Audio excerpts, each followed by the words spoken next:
Isang taon na ang nakakalipas mula nang mangyari sa NBA ang isa sa pinakamalaking trade na nangyari sa kasaysayan ng liga mga kaibigan, itong nagkisang trade noon sa pagitan ng Los Angeles Lakers at Dallas Mavericks. Kung saan i-trade lang naman po ng Mavs si Luka kapalit ang veteranong forward na si Anthony Davis. Nung una inakala ng iilang fans na pantay lang ang trade na ito kumbaga walang nalugi dahil parehong malakas naman talaga yung dalawang superstar na na-involved dito. At itong GM ng Dallas Mavericks na si Nico Harrison mga kaibigan ay naniniwalang sila ang panalo dahil sa pagkuha nila kay Anthony Davis. Sinabi niyang depensa yung kailangan para magkampyon at yun ay pinaniniwalaan ni Nico na makukuha nila kay AD.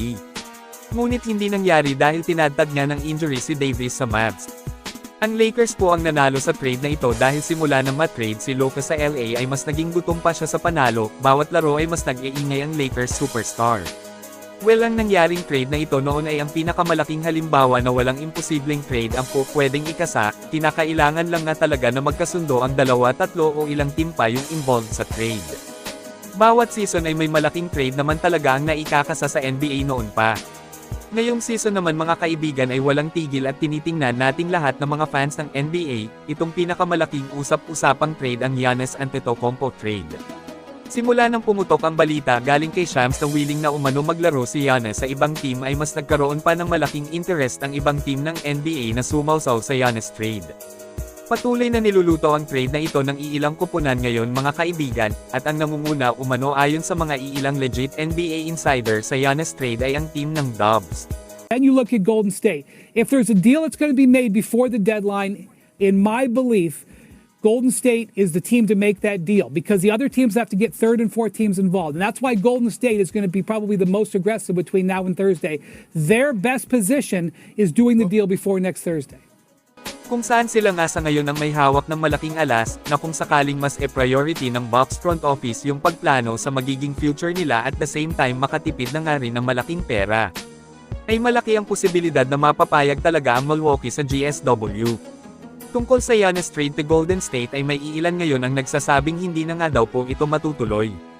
Na yan po ay hindi totoo kasi wala pang trade deadline mga kaibigan, alam naman nating lahat yan, ibig sabihin po pwede pa talagang mangyari ang hindi inaasahan ng iilan na mangyari patungkol nga dito sa Giannis trade to Golden State Warriors.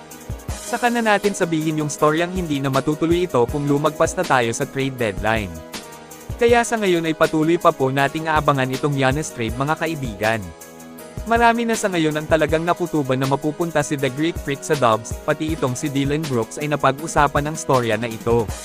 Base sa kanyang sinabi dito ay isa siya sa naniniwala na totoong malapit sa Warriors ang Giannis trade, at sinabing napakahirap na pigilan ng Warriors kapag makuha nila si Giannis. Where do you think Giannis is gonna go, bro? I heard the Warriors, bro. That would be something. I'm not trying to see Giannis and Steph Curry on the same team, man. Bro, that'd be so crazy. Samantala itong si Draymond Green naman po mga kaibigan ay parang lumalabas na hindi talaga nito gusto ang trade rumors na Giannis to Golden State. Dahil nga may report na hindi nga daw trade ng GSW si Jimmy, so ibig sabihin ay matik may involve talaga itong si Dre sa trade kay Giannis. Pero yun nga patuloy na niluluto pa ito sa ngayon kaya maghintay na lang po tayo kung ano ang mangyayari. Kayo mga kaibigan, anong masasabi nyo kung makuha ng Warriors si Giannis? I-comment lang po yan sa ibaba at akin pong babasahin yan. Maraming salamat po, mag-iingat at God bless sa lahat. Talking JK, what's going to happen? As of yesterday, everybody's talking Giannis. Does the Warriors make a trade for Giannis?